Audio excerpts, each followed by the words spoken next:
I would now like to introduce the moderator for Panel 3, Beyond Nuclear Deterrence, the Role of Advanced Non-Nuclear Capabilities in Response to Adversary Threats, Dr. Brad Roberts.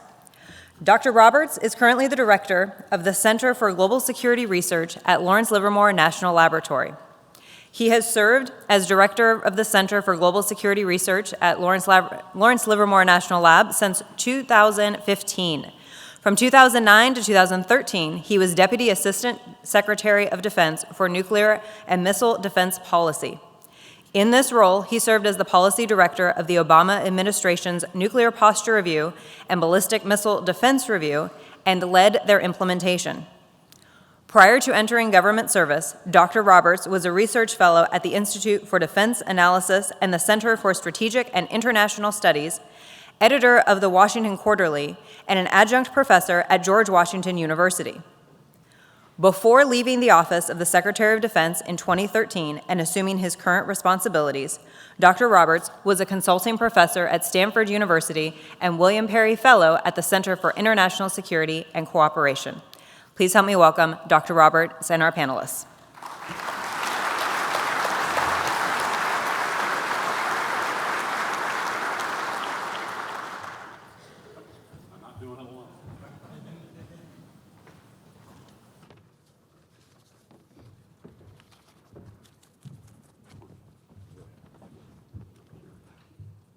One down. Let's do Andrew again. Yep.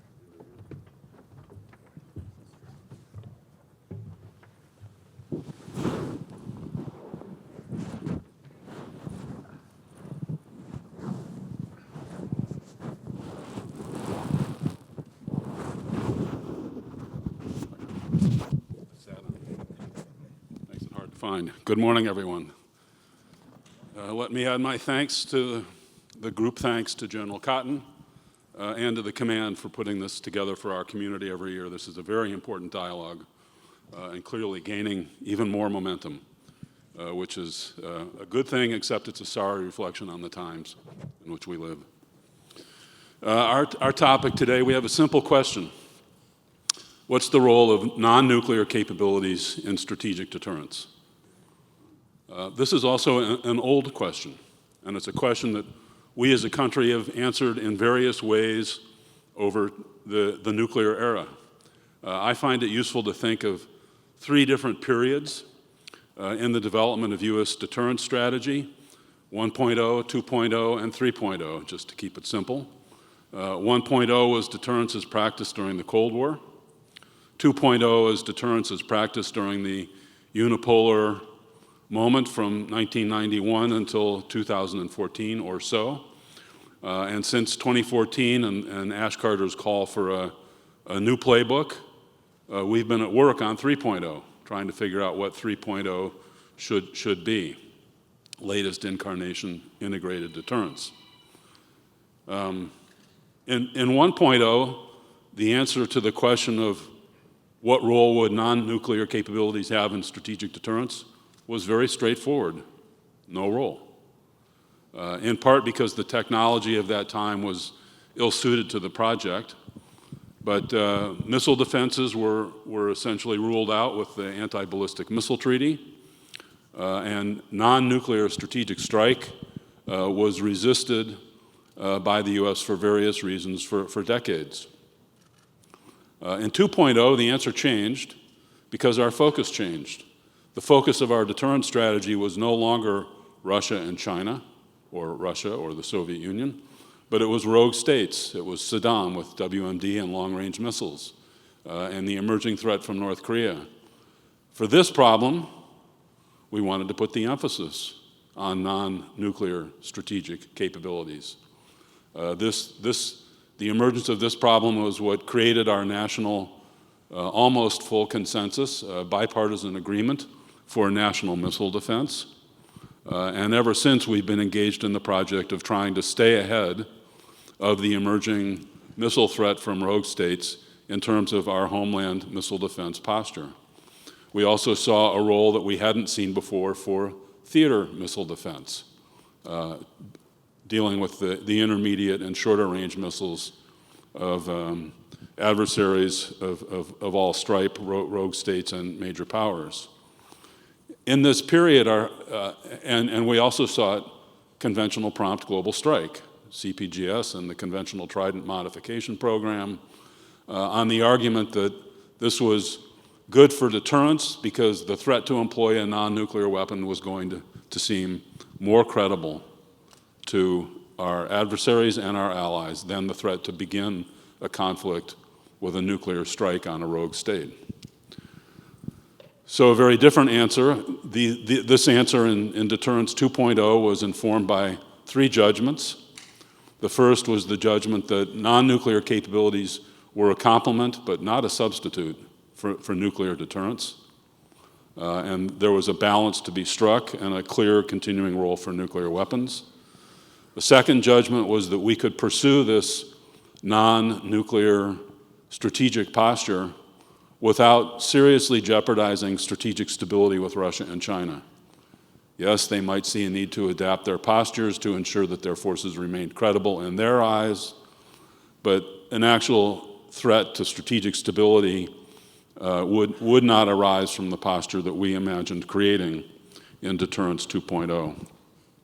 And the third judgment was that allies should have more capacity to join in this deterrence mission. But there was a sort of nervousness that too much independent capacity for strategic action, and particularly strategic strike, might end up creating new dilemmas, conflicts that the United States might have otherwise avoided or believed it might have avoided. Then, of course, came Crimea, the rebalance, the pivot, the emergence of the 3.0 world after 2014, and the reemergence of rivalry and confrontation with major powers, their development of theories of victory in regional and global conflicts in which non-nuclear capabilities would play a significant role, the challenge of multi-domain deterrence that they have brought to us. But we've also seen the continued growth of North Korea's nuclear capability and Iran coming right to the brink. This is a much more complex environment in which to make choices about the roles of missile defense, non-nuclear strategic strike, and the application of emerging and disruptive technologies such as AI. And it's to better understand this more complex environment and the right answers to the basic question that bring us here this morning for this third panel. And we will proceed in the order of names on the agenda, at least the version that I have, which is we'll begin with Andrew Reddie, who's an associate research professor at the University of California, Berkeley. He'll be followed by Jim Miller, a former Undersecretary of Defense for Policy, who's also now Assistant Director for Policy and Analysis at the Applied Physics Lab at Johns Hopkins University. He'll be followed by Dr. Tom Karako, Senior Fellow in the International Security Program at CSIS in Washington and Director of its Missile Defense Project. And finally, Raul Harnasch from MIT Lincoln Labs will join us to talk about AI, and he is an assistant group leader for their AI program. With that, let me thank you all for making the time to do this.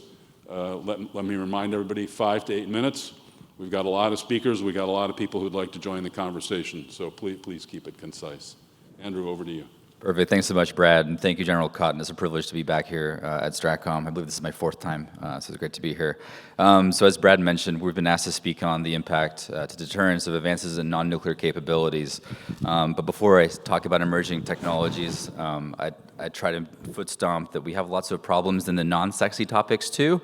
So the defense industrial base is something that certainly concerns me and something that I pay a lot of attention to. And so while we've got lots of new shiny objects, one of the things that we also need to make sure that we're doing is getting the basics right So being able to produce shells, bullets, etc.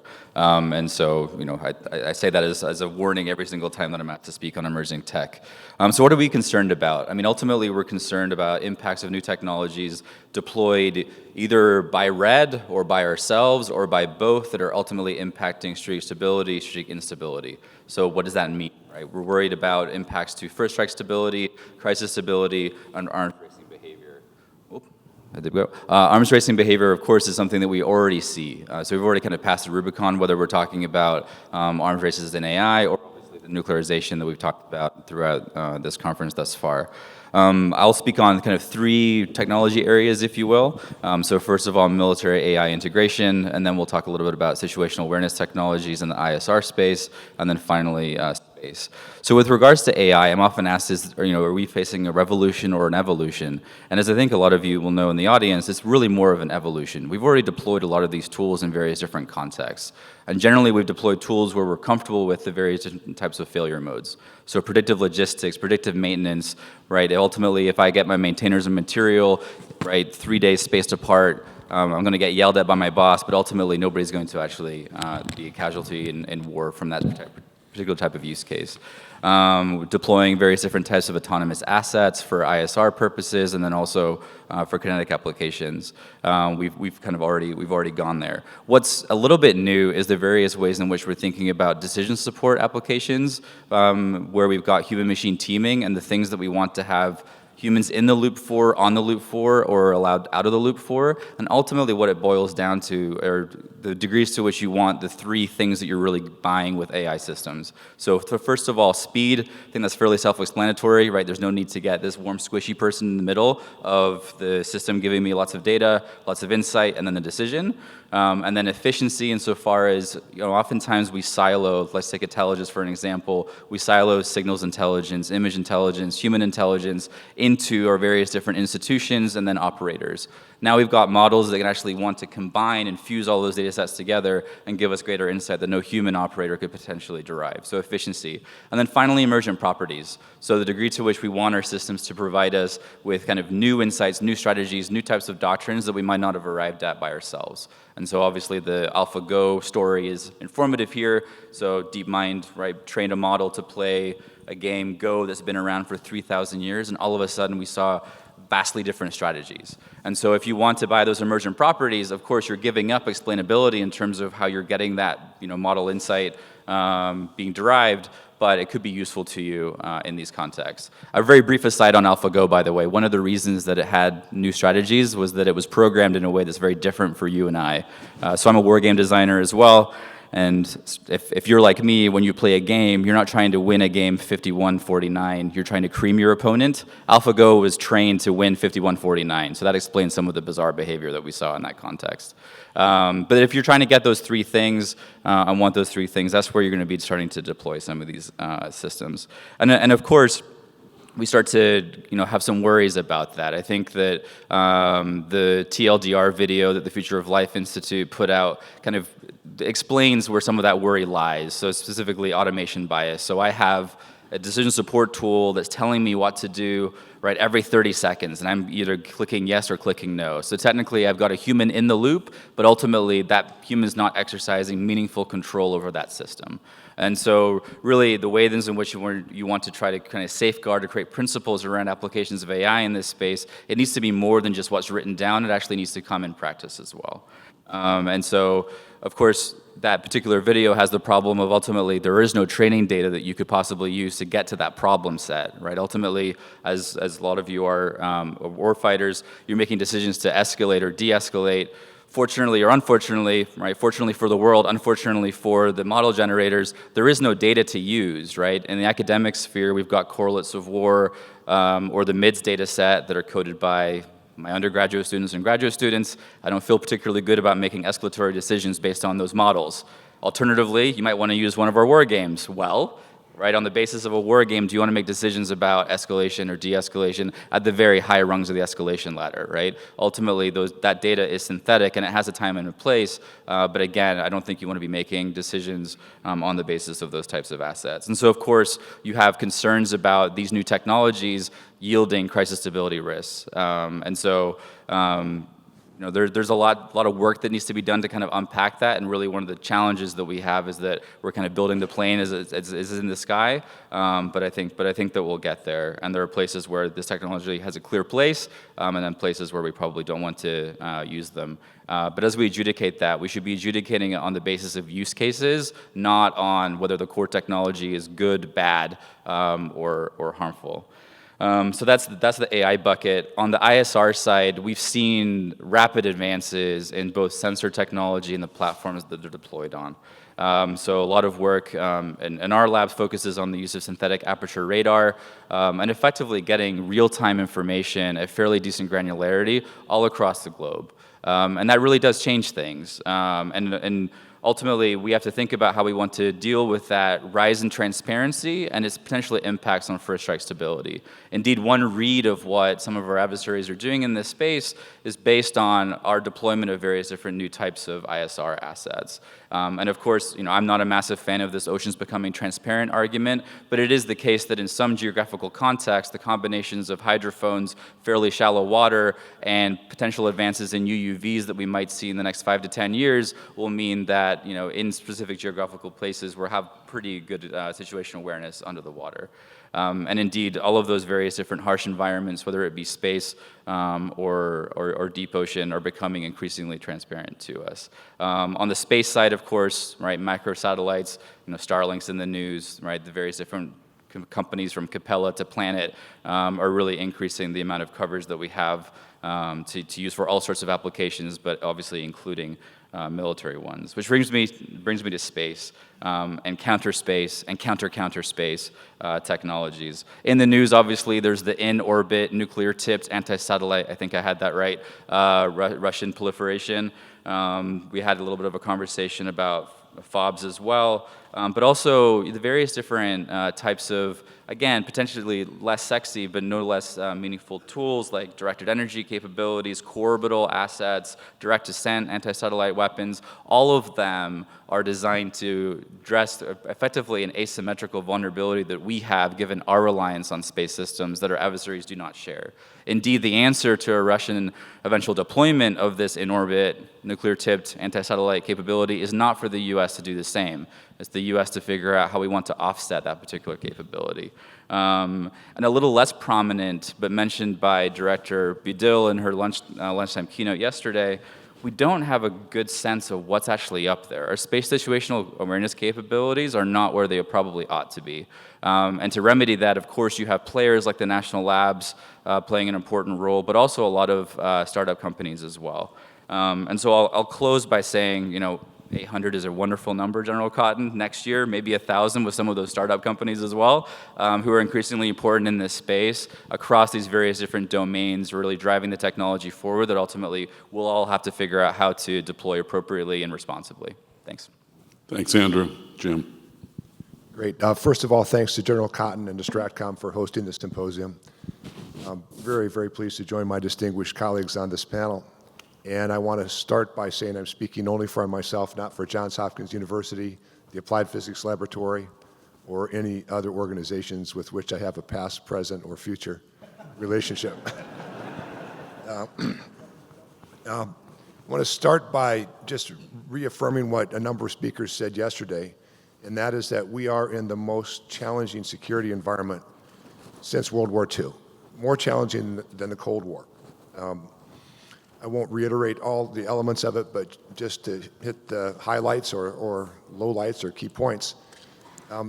We faced one adversary that we considered a peer in the Cold War. It turned out we were a little wrong about that. It was falling apart for at least a decade or two before we really recognized it.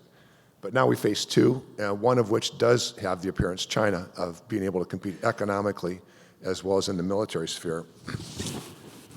We're in a proxy war today. We and our allies are in a proxy war with Russia. The prospect of a war with China is very real. If you follow Graham Allison's Thucydides trap argument, roughly 12 of 16 past cases with a rising power and a status quo power resulted in war. We have to take that very seriously. And if you didn't take it seriously based on the past, have a look at what Xi Jinping has been saying about Taiwan and the South China Sea. And so The only small quibble I might have in terminology is that I would say with this situation, with North Korea and with Iran and other potential nuclear powers, I think you can think of it as not just 2+, but 2++ as a security environment. So in this context, how do advanced technologies affect nuclear deterrence and stability? Herman Kahn proposed an escalation ladder with 44 steps. To keep it simple, I'll cover 4 and organize my comments around these 4. First is the day-to-day competition we're in every day. Second is the gray zone, in which we see China and Russia active on a day-to-day basis, but capable of escalating further. Third is the possibility of conventional war, which we, of course, wish to deter. And finally is the possibility of nuclear conflict. So it's not an escalation ladder. It may be a lattice. It's complex. But to simplify, let's talk about those 4 elements. So in the first part, on day-to-day, our main line of effort is competition.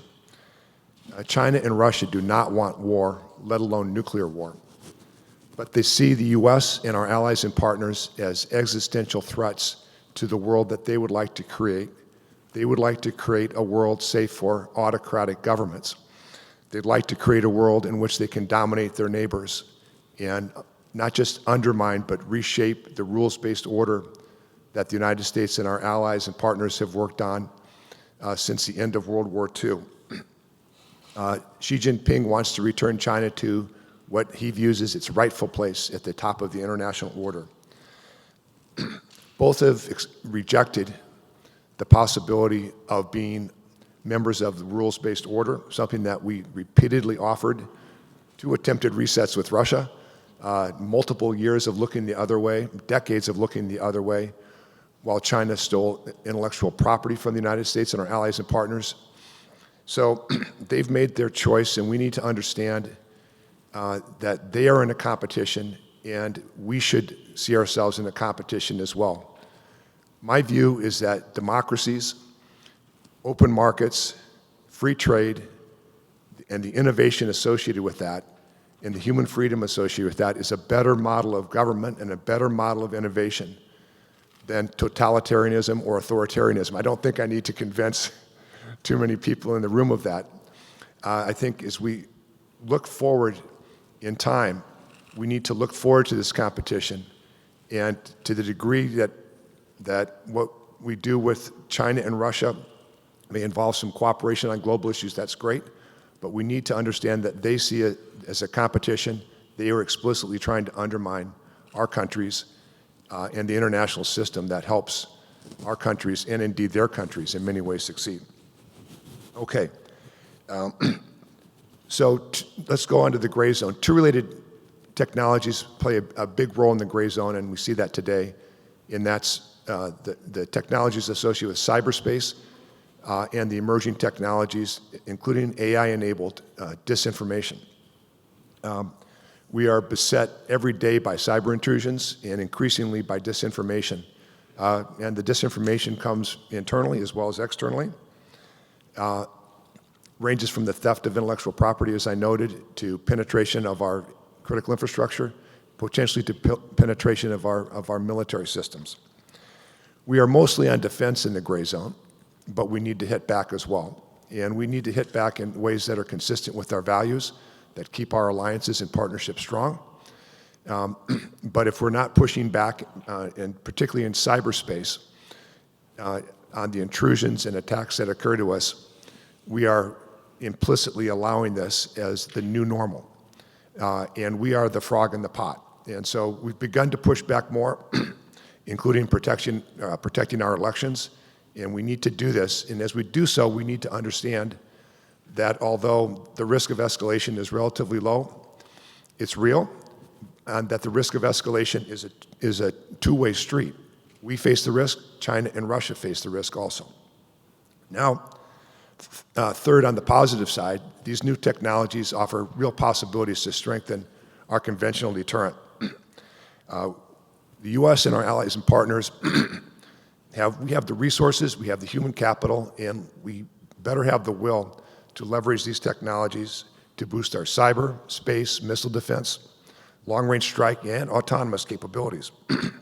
All of these can contribute to bolstering our non-nuclear deterrence posture. The United States and our allies and partners can win this technology and capability competition to bolster our non-nuclear capabilities, and we should do so. We will need to invest more in these areas. We will need to either grow our defense budgets or make some very hard choices with respect to other systems that are hard to make in democracies. But let's realize, in this non-nuclear competition, this non-nuclear conventional deterrence competition, U.S. and our allies and partners combined have much larger economies. We have better innovation systems, and we can do better if we work as allies and partners. And finally, and really the point of this panel, much of this panel's discussion is how these technologies affect strategic deterrence, and in particular nuclear deterrence. As Brad pointed out, China and Russia are deploying extensive air and missile defenses. They're deploying large volumes of precision strike systems, including hypersonic systems, that threaten our forces, our allies and partners, as well as our homeland.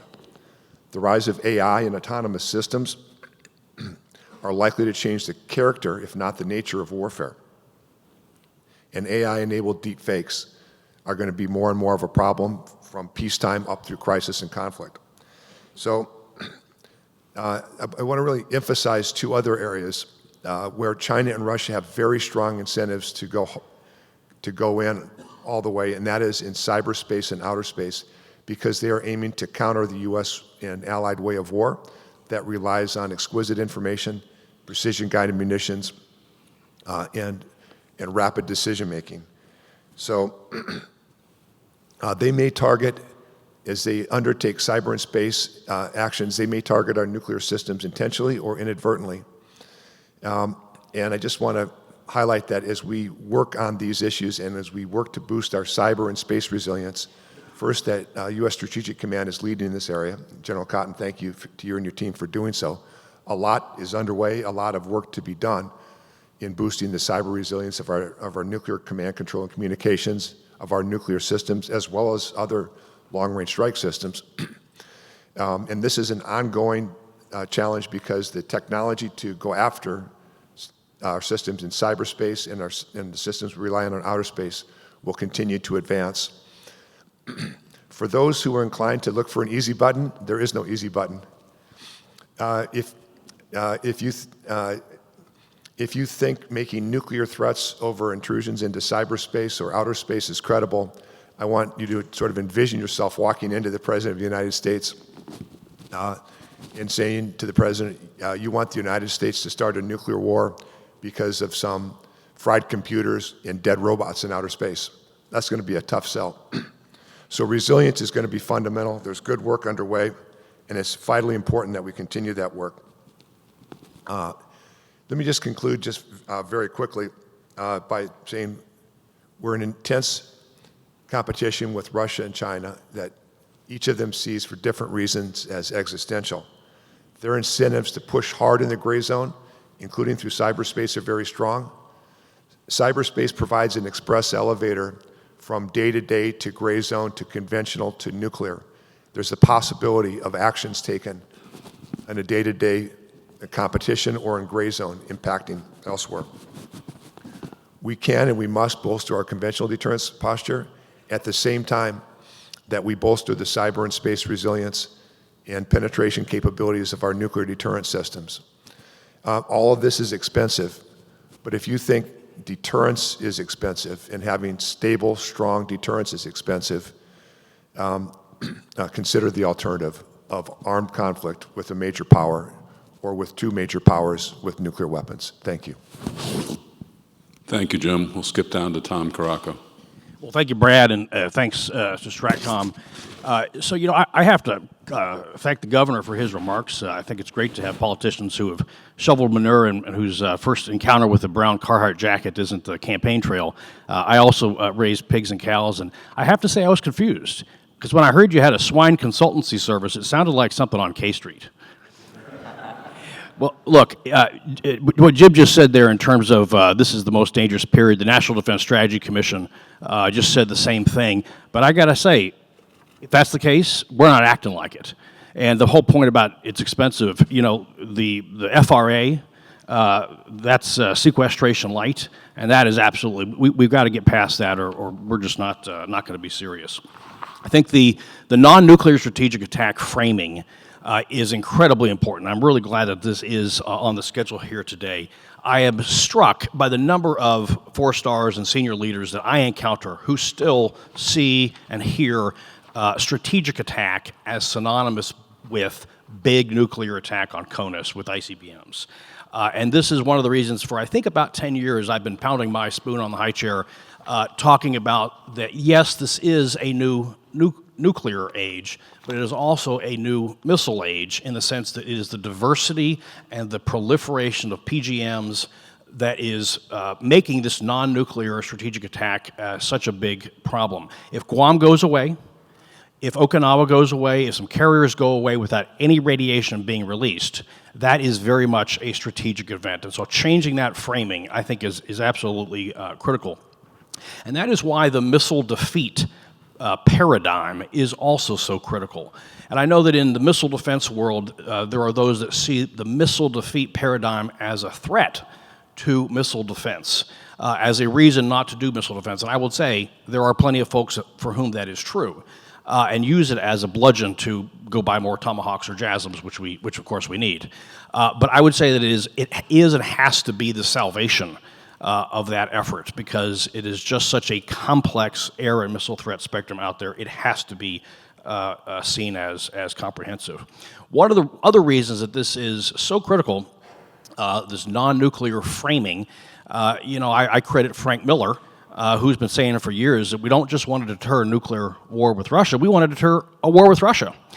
And with the proliferation of these capabilities, I see, the nuclear buildup by China and all these other things as, in some ways, making the world safe for winning a conventional war against the United States. And so thinking especially about the specter of that defeat on the non-nuclear side is so critical. One of the questions that Brad threw to the panel on this on the prep session was whether our allies were getting too much long-range strike. And that's been kind of a question for many years. What happens if Poland gets Tomahawks? Is this destabilizing? And I would say that it's actually the opposite is the case, that it's not nearly enough. I think it is an historic and very highly commendable thing that Japan in particular is moving to get Tomahawks. My worry is that it is too little, too late. And that if we want to avoid a nuclear arms race, we better get dang serious about a conventional arms race. But I'm concerned that with Japan, the 400 Block 4s, and Australia, both of them make long-range strike their #1 modernization priority in the recent reviews. I think that's great, but I worry that it's, as I say, a little too little, too late. This also affects arms control. We've been hearing about arms control over the past day and weeks, and I'll say the Vipin Narang's speech on this front is an important embracing dose of reality. I think on this front too, the implications have not quite sunk in terms of our current situation. I am fond of saying that this is a Marie Kondo moment for arms control. The Japanese philosopher of tidying up your home, she says, if something, you put everything in a pile, and if it does not bring you joy, thank it for its service and send it on its way. I think that applies to a lot of the legacy arms control and I would say export control regimes of the past 50 years. I would go so far as to say that when former Prime Minister Abe said in February of 2022, right after the reinvasion of Ukraine, that Japan needs to think about a nuclear sharing arrangement with the United States like the Brits, that I think that is, first of all, it's where it's going to go if they don't have a sufficient conventional capability. But I think that is a piece of the thinking and the depths of change that are likely to come. But I would also say in the nearer term, and on the non-nuclear side, we need to look very hard and quickly at things like the Missile Technology Control Regime, the MTCR. The Trump administration had some aesthetic changes with respect to UAVs, which I'm not even sure if they've really been well implemented. But what I would say is that anything that gets in the way of transferring long-range strike to our allies like Australia and Japan and et cetera anything that gets in that way, we need to thank for its service and send it on its way. So the strong presumption of denial of sending those off, I think that's a problem, not a solution in terms of this environment. And that is absolutely the case in terms of the air and missile defense capabilities. The second modernization priority of both Australia and Japan is air and missile defense. And we've got to make sure that they and we prioritize that, especially in the so-called theater, the so-called air aspect. I like to say that we put the Soviets on notice in 1991 that we were going to space with brilliant pebbles, and the threat went lower in the decades that followed. And this is very much an endo-atmospheric air and missile threat problem. That is why the air and cruise missile defense of the homeland is so dang important. And notwithstanding the fact that the Air Force was designated the lead service for CMDH 2 years ago, the pace on that would appear to be quite glacial. We put out a report in summer of 2022 on this called North America as a Region 2. The cruise missile threat to the homeland, the air threat to the homeland is not a tomorrow problem. That is a today problem. Don't take my word for it. Look at what Ukraine is facing on a daily and weekly basis. And let me close off here by saying just a little comment about the Strategic Posture Commission report. Like everybody else, superb conclusions on the nuclear front. Likewise, support the overall endorsement of more hypersonic and cruise missile capability for the homeland. But there was a programmatic recommendation in there I do have to take issue with, and that is about the transitioning of ONS out of the Missile Defense Agency to the services. They specifically put down a requirement by October of 24. That's in just a couple months. It's not going to happen, and I would say that it's probably imprudent until a number of things get figured out.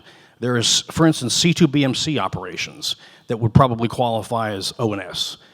It's not just the maintenance of big radars, it's the operation of the GMD system. Moving that off to the service, I think I understand the intent. The report said that it was to allow the Missile Defense Agency to focus. I get that. But you know what brings focus? TOA. TOA brings focus. The absence of TOA does not necessarily allow better results. And so thinking about this from an enterprise-wide approach, that is of necessity the right way to go here. I commend the report for not saying that MDA should transfer procurement. That has been looked at and rejected many times. Thank you for not doing that. But I do want to say in terms of the acquisition and the sustainment, the life cycle management of the missile defense system, which was an innovation back in Brad and Jim's period, that has to be sustained, I believe. And so these kinds of things we have to be real careful about. So thanks again, Brad, for the opportunity. Thank you, Tom. Raul, over to you. So I feel like I also have to echo Jim's apology or citation up front to say that this is my opinion because I'm about to start talking about influence operations. So this is by no means the reflection of MIT Lincoln Laboratory or anyone else that I've worked for in the past. But the case that I kind of want to make when it comes to deterrence is that everything is I/O. It's all influence when we're talking about narratives and perceptions and deterrence in general. A unknown weapon is useless if the enemy does not know it exists or that it could be used against them. And so managing perceptions on the world stage is actually critically important. So I think when we start approaching what is I/O, I think a lot of people think specifically digitally and social media.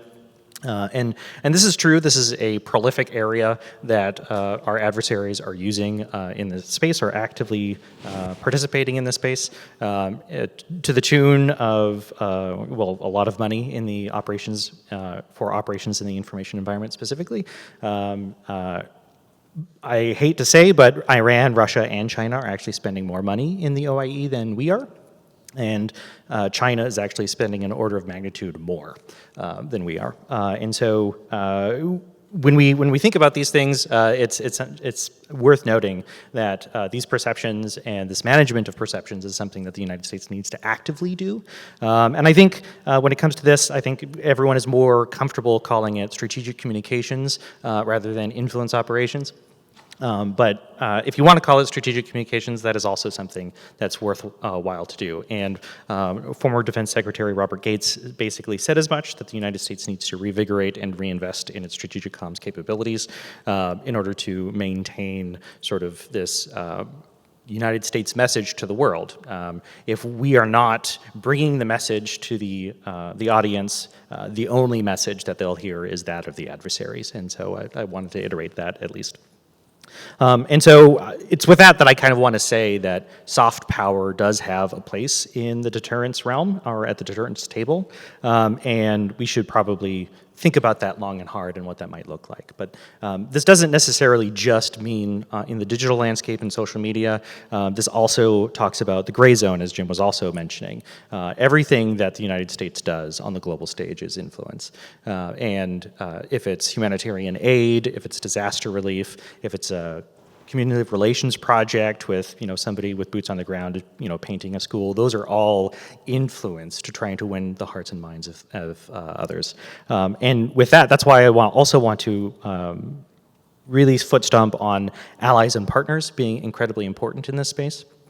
I say that specifically because collectively promoting global norms is critically important, but it's important specifically because China likes to purvey this narrative that the United States is an agent of chaos, that we are slow to action because we are a democracy and we like to debate everything up front, and that it's difficult to rely on us, that we're not stable and we change our minds flippantly.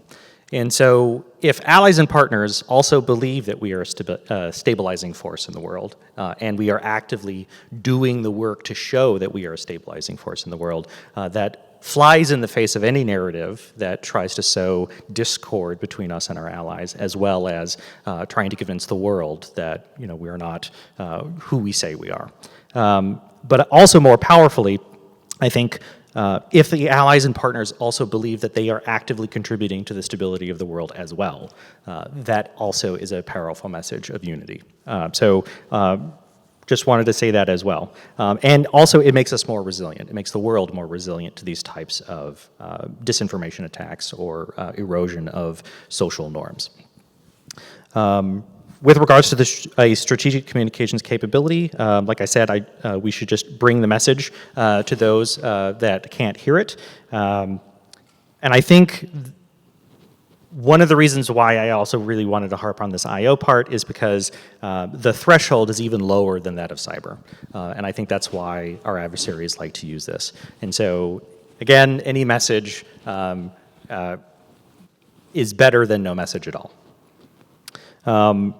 Switching gears a little bit to talk about AI, also a little bit in the I/O space, but scaling AI of disinformation in the battle space is also something that concerns me.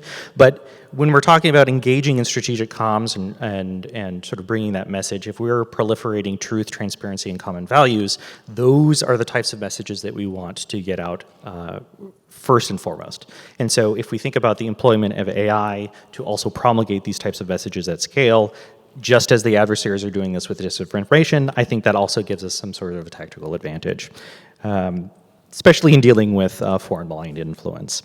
And the last thing that I would probably say has to do with cyber, because my background is also in cybersecurity and AI. Cyber also has some evidence of being de-escalatory. That there is some evidence in some use cases, if you look hard enough, where cyber effects have been launched and deployed, successfully easing tensions rather than escalating them. So I think back on a Iran incident shooting down one of our drones, the response was cyber, not kinetic, and it actually did have some effect. So there are some studies also in war games to suggest that cyber might be a successful way to deter or de-escalate situations rather than resorting to kinetic effects. And with that, that's all I'll say for now. Thank you. Thanks, Raul, and thanks to all of you for very substantive and interesting opening remarks. Let me begin. So we have approximately 30 minutes for Q&A. I've got a full inbox here, but let me begin by asking if there's anyone who would like to raise their hand and stand up and join the conversation. Not seeing anyone. Let me turn to the inbox. I encourage you to join the conversation. The first is a question for Jim. Do Chinese and Russian leadership really see the United States as an existential threat, or are they simply reinvigorating their aggression and coercion because they don't expect a robust response from the United States and its allies? In a phrase, do they think we are resolved or lack resolve?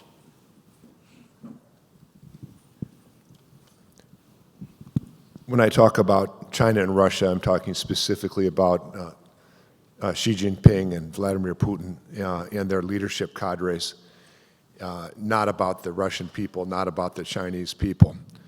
And yes, so Vladimir Putin came to the conclusion some time ago that the United States is intent on regime change in Russia. And that regime change is by putting pressure on his periphery, on what the Russians think of as their near abroad, by expanding NATO, and by having American and Western ideas permeate within Moscow and elsewhere in Russia. And so, in that very real sense, Vladimir Putin and the individuals around him, and any likely successors to him, to be clear, see the U.S. and the West in general, including NATO, as well as our Indo-Pacific allies and partners, as an existential threat. I think Xi Jinping's calculus is different. Rather than wanting to be a spoiler and to defend the idea of a past empire, as Putin is trying, Xi Jinping wants China to return to what he and many other senior Chinese officials see as China's rightful historic place at the top of the world system. And that includes having broad sway within the South China Sea. It includes retaking Taiwan by force if necessary. And it includes being preeminent across a range of technology areas. They also, excuse me, Brad knows this, I've COVID tested twice. I just have a little bit of an allergy.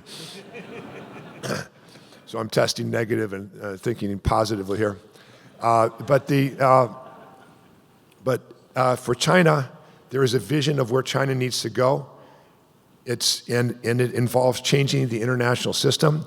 The United States stands in the way of that.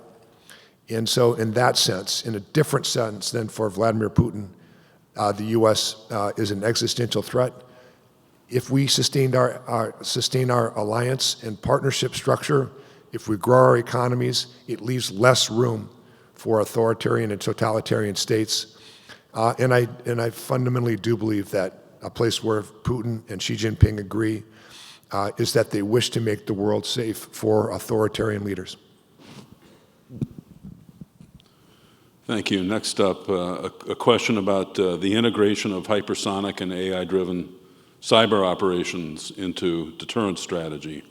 And the question is, how do we ensure that as we integrate, we don't inadvertently lower the threshold for conflict or provoke escalation? Andrew, why don't you start us off on that, and I invite comments from others.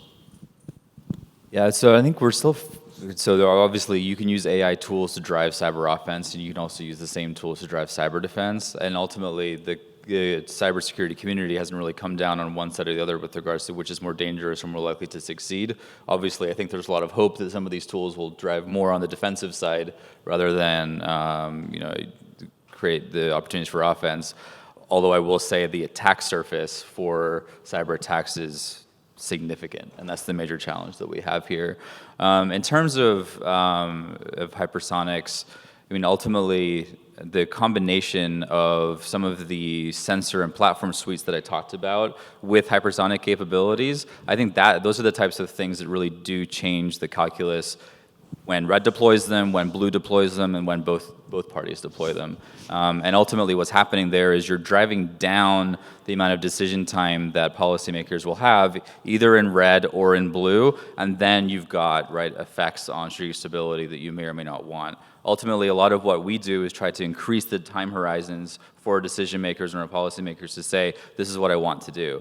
Now, I will say this, speaking as an academic, the relationship between more time and the goodness of that decision is not empirically true, right? There's no empirical, I'm just out of my 20s, dated in my 20s, had a long time, made a lot of very bad decisions, right? You can also make fairly good decisions over short periods of time. And so those are the types of things that I think are happening here. So those are the worries that we have, right, when we start talking about deployments of hypersonic systems on space assets, right, integrating that with the sensor suite, et cetera. Thank you. Tom. So I mentioned earlier how much the air and missile threat spectrum has metastasized to be more endo-atmospheric, more maneuverable, and less predictable. I want to make a prediction that in 10 years, at the next STRATCOM Symposium 10 years from now, we're not going to be talking about so-called hypersonic missiles. We're just going to call them missiles. As they proliferate, yes, they have interesting and complex thermal and aerodynamic qualities, but they're not new. We need to demystify them. And I think the point that you just made there, it does not necessarily mean scary missile with no warning.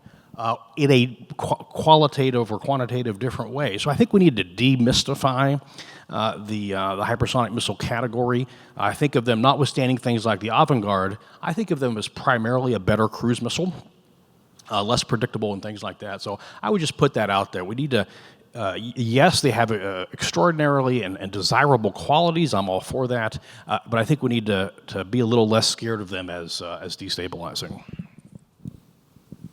Tom, a follow-on question for you. Do you assess the U.S. strategic culture, do you assess that U.S. strategic culture is compatible with the widespread investment required for comprehensive homeland and cruise missile defense? And if not, do policymakers shape this message to influence the requisite cultural change? I think it depends on what you mean by comprehensive. If you want to defend every square acre of Nebraska farmland or Texas farmland, the answer is no. If, on the other hand, we are selective and prudently selective for preferential defense of a handful of things, I believe the answer is yes. That was the argument of our report in 22 that I alluded to earlier about North America as a region too. The way in which this has been approached, we talked about the CBO report and things like that. You can make this unbelievably expensive. You can also do it in a way that is not. And so, in a first instance, moving out on things like OTHRs, I know there's some challenges, there's some schedule setbacks on those to get the domain awareness. And yes, some GBAD of critical areas of the United States in which some really important things tend to be clustered together. I do believe that that is compatible. We have to think of it as a tractable problem and not as a bazillion-dollar problem, because it cannot be. But air defense is non-negotiable. That is here. That is a necessity for. And this is why I think you see NATO moving out on that. Why you see Ukraine doing things like a nationwide acoustic sensor network. These sorts of things are doable at not a bazillion dollars. And so I emphasize especially the air and cruise missile threat there, because again, Brad, how do you unpack the word comprehensive? If you want to defend against 1,000 ICBMs, or again defend every acre of Texas from anything that could come in, the answer is no. So we have to be prudent, we have to be selective, and it is impossible to defend against everything for forever. It is necessary to defend enough things for long enough to bring the joint force to bear to end the threat by other means. Thank you. There are a number of questions here about national capacity to work these topics.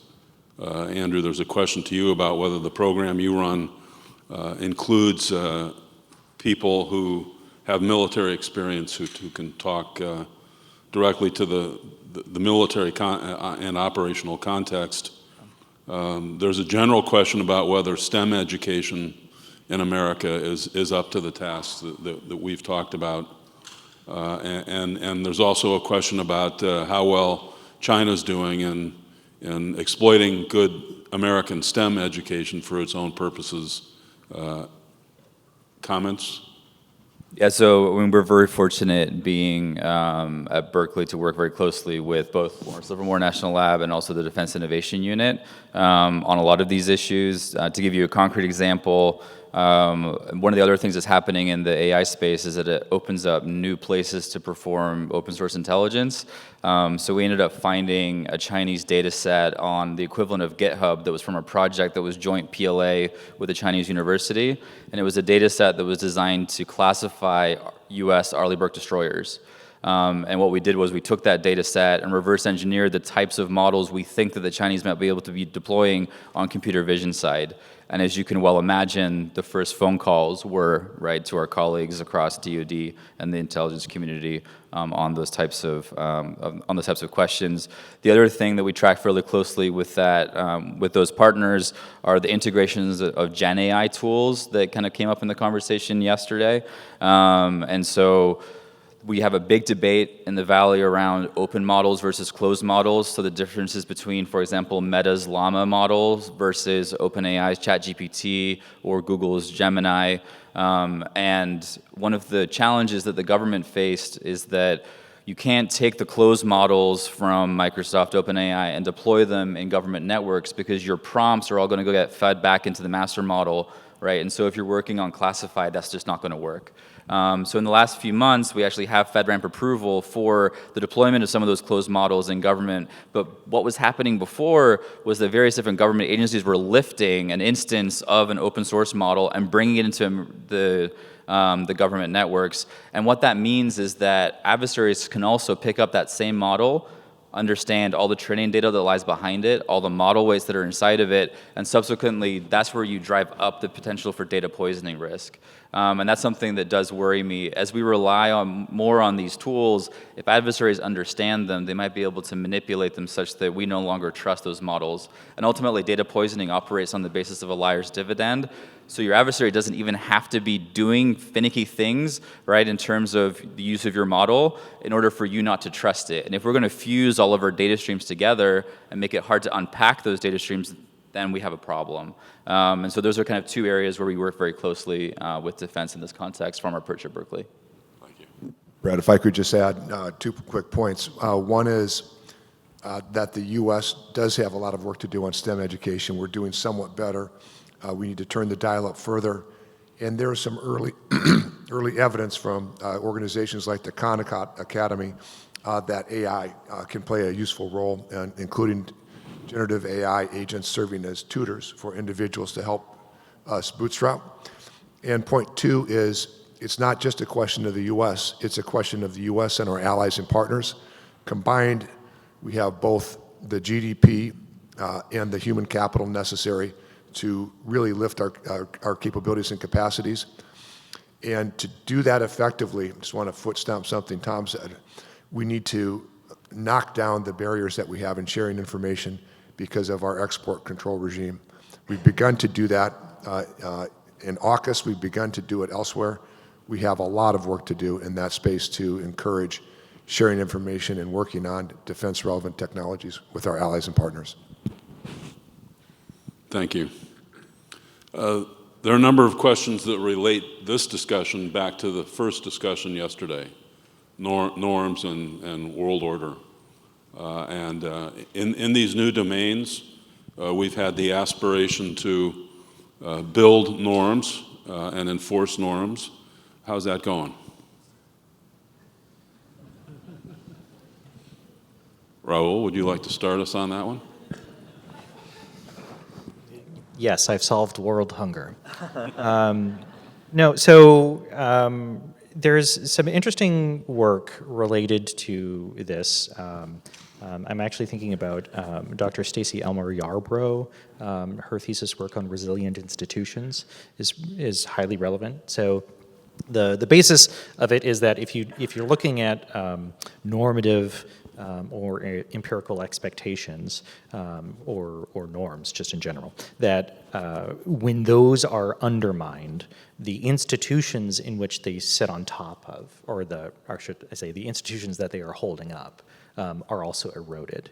And so if you think about things like if you take the metaphor of critical infrastructure and you apply it to social infrastructure, like democracy itself, the pillars of democracy of voting or all of the values that we have, any one of those pillars, if those normative expectations are being eroded at, the entire thing falls down. And so when I think about like the rules-based international order, any act to undermine any of those norms that are underpinning the international law or those conventions sort of undermines the entire thing as a whole. And so trying to induce resilience in these types of institutions or beliefs is really what is crucial, because we can't predict all of the types of misinformation or what types of spin is going to be coming at us from the world stage as well as in the digital media. And so adding more resilience to these systems up front is what behooves us. And so I think about things like the military. I think the military is a pillar inside of the United States society. Everyone generally supports the troops. I don't think that's a controversial topic. In the past, that was not always true. If you just go back to the Vietnam War, there was plenty of upset about any involvement with the U.S. government or the DoD.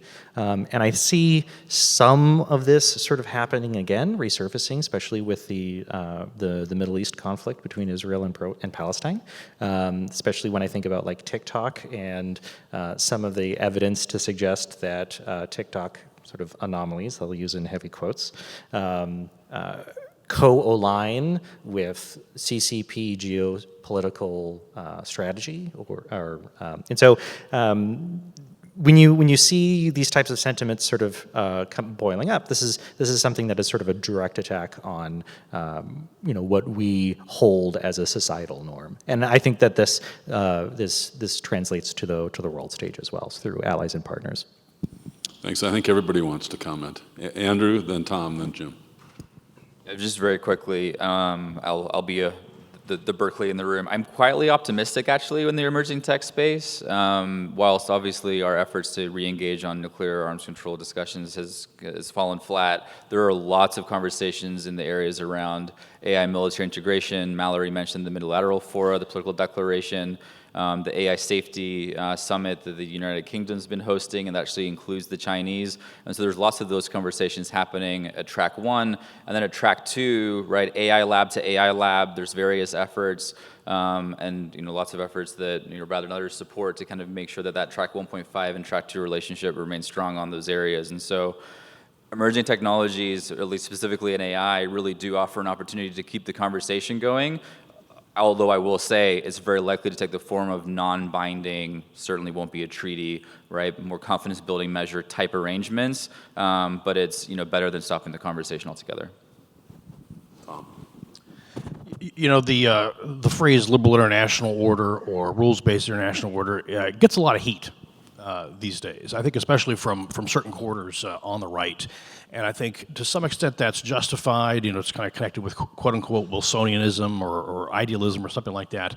But I think there's some fuzziness in that thinking. And I like to point out that on the same day that the Continental Congress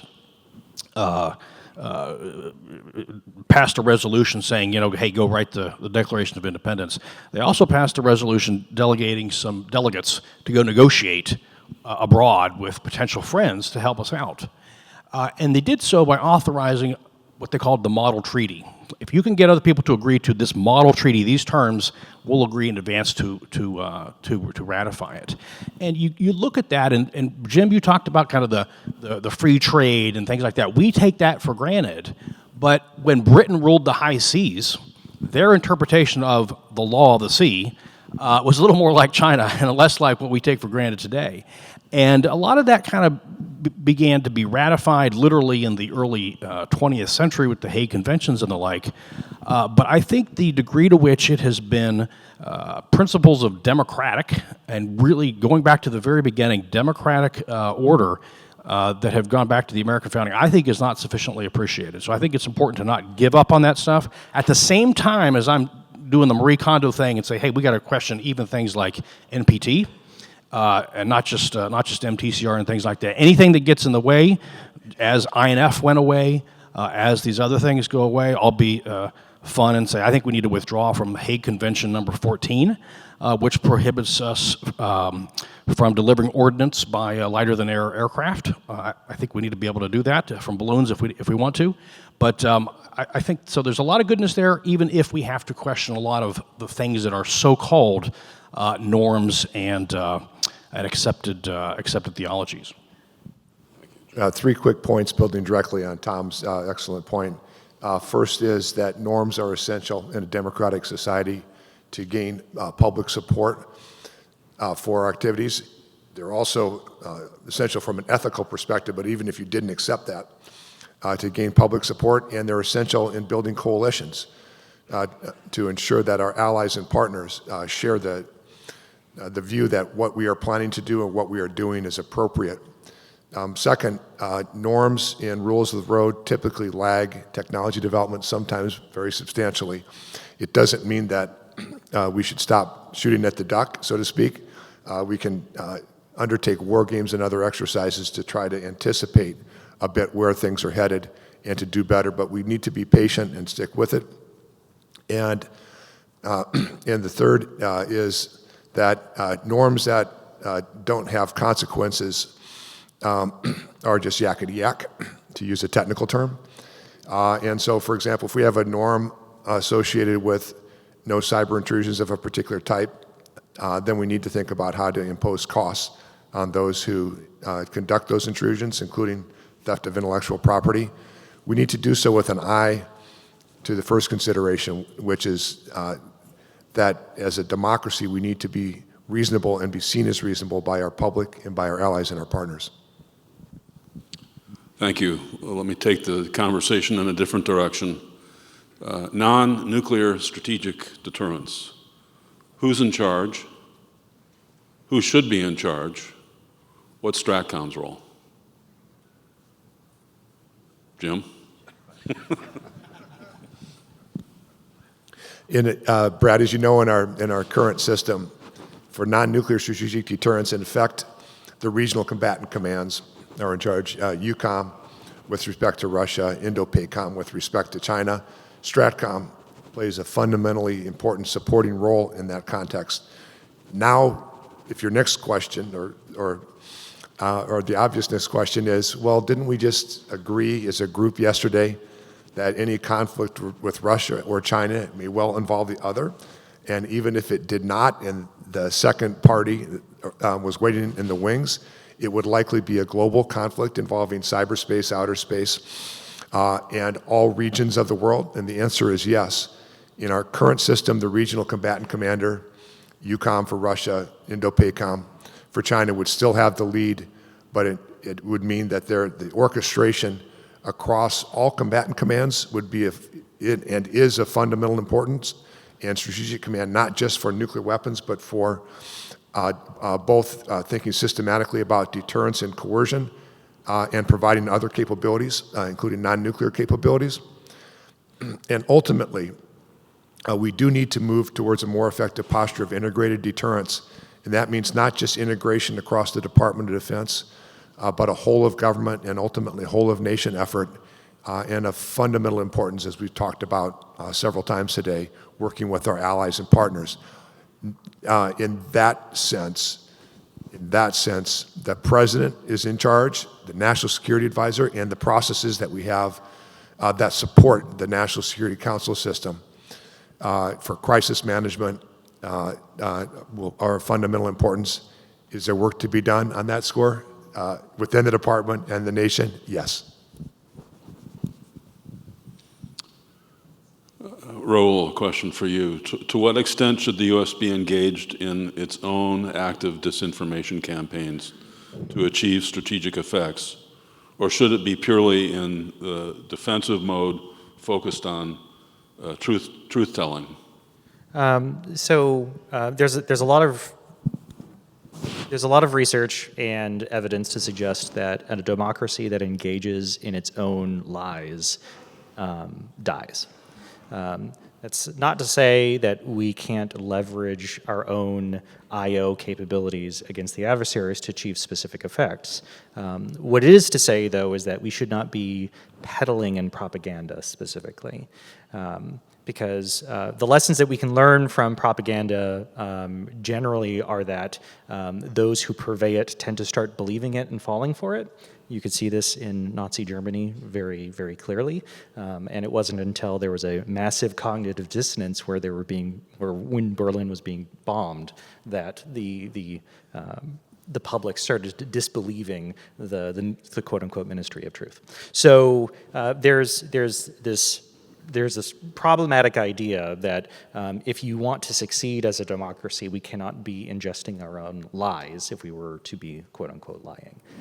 That's why I say that, you know, when we try to educate or when we try to engage in these types of operations, truth-telling, being transparent about what the adversaries are doing, sort of naming and shaming, has dramatic effects. This is particularly true in the cyberspace realm. There's been a long effort through U.S. Cyber Command to find adversarial toolkits and release them into the public so that they are sort of nullified or their teeth are sort of removed.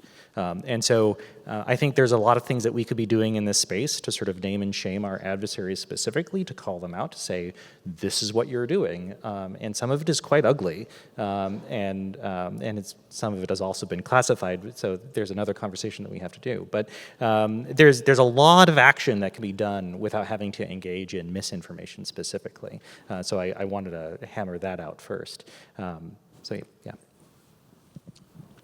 Thank you. Hey, Brad, a quick just addition to that really good point. Tactical operational level deception, okay, makes good sense. Think about multiple episodes in World War II where that, for example, where that was of fundamental importance, including Normandy. Strategic level deception has the problem that A, we're no good at it. That's the minor problem, actually. B, it has the propensity to undermine public support, and C, it will be confusing to our allies and partners. We should be clear about our intentions. We should be clear about what our aims are, and we should work to achieve those and set out the facts and our best assessment of the values behind those proposed actions to gain support within our own public, within our own democracy, and with our allies and partners. Thank you. We have just a couple of minutes left, and a minute each, perhaps, for a closing comment and in response to a very high-level question that's been posed a number of different ways by the audience here, and that's how much, in dealing particularly with the problem of deterring nuclear attack,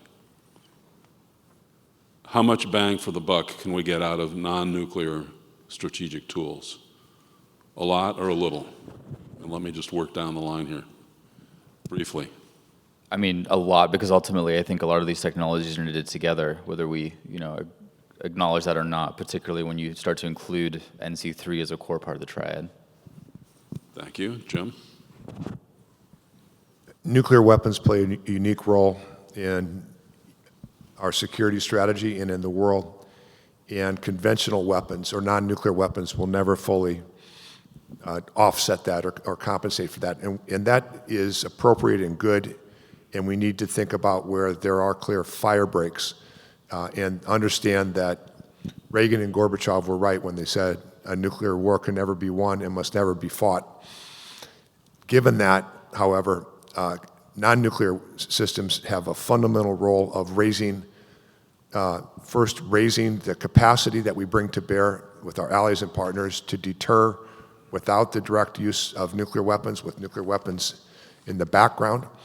And second, non-nuclear weapons are important and can be very important in augmenting nuclear actions should that become necessary, and therefore really are an important part of our nuclear deterrence posture. I think there's quite a large bang for the buck that you could get. And just to use an example, ChatGPT 4 cost roughly around $100 million to train, that ballpark figure, which is really, if the folks in the room are in acquisitions, that's about 10 Abrams tanks, 1 F-35, or 5% of an Arleigh Burke destroyer. So if the United States government wanted to build their own LLM, you could, for something that is a reasonably cost in comparison to the rest of what the DoD is spending. And when you look at just the example of how we do strategic communications versus how the United States does strategic communications, having an LLM like this might actually be able to be quite profound. We live in this space where we're kind of in a reverse situation of the CCP, where we do not trust our local leadership to be able to talk to the public sort of freely. There is some go-between to figure out what the right message would be. Whereas you see more often, a PLAN Navy captain responding to a local newspaper in a quite rote way, because they have the playbook of how to say things or what they should be able to say or what opinions they should say, which is unified across all of the CCP specifically. Whereas we don't have that freedom of speech, basically, within our own leadership. And so having something like this, having an LLM that is trained on, national strategy, on what the presidential messages are, their tactical importance, you could give someone the freedom to be able to translate whatever they would like to say to the public into words that naturally align across all of government. So that's just one example of how you might be able to achieve something like this. The answer is a lot. If you get to the point where nuclear deterrence is about to fail, it's probably because conventional deterrence has already failed. And I'll just repeat, if you want to avoid a nuclear arms race, we got to get a heck of a lot more serious about this conventional arms race and blunting things in the non-nuclear level. Thank you for an interesting set of closing comments and for an interesting hour and a half on this complicated and interesting topic. Please join me in thanking our panelists.